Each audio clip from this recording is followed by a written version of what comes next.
ప్రియమైన వారులారా బాగున్నారా? మరొక వచనం ధ్యానించుకుందాం. ఆయన మీరు మనుషుల ఎదుట నీతిమంతులని అనిపించుకున్నవారు గాని దేవుడు మీ హృదయములను ఎరుగును. మనుషుల్లో ఘనముగా ఎంచబడినది దేవుని దృష్టికి అసహ్యము. లూకా 16:15.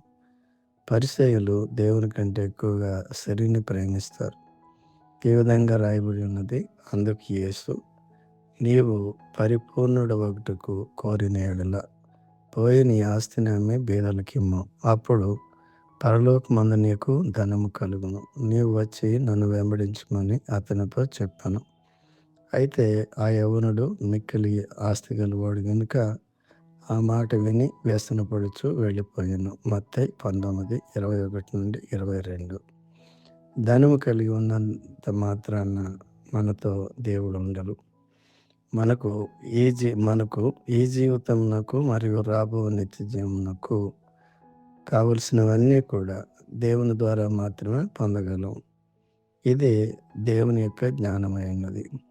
దయచేసి దేవుడు మీ అందరికీ జ్ఞానం అనుగ్రహించి కాపాడి భద్రపరచునుగాక.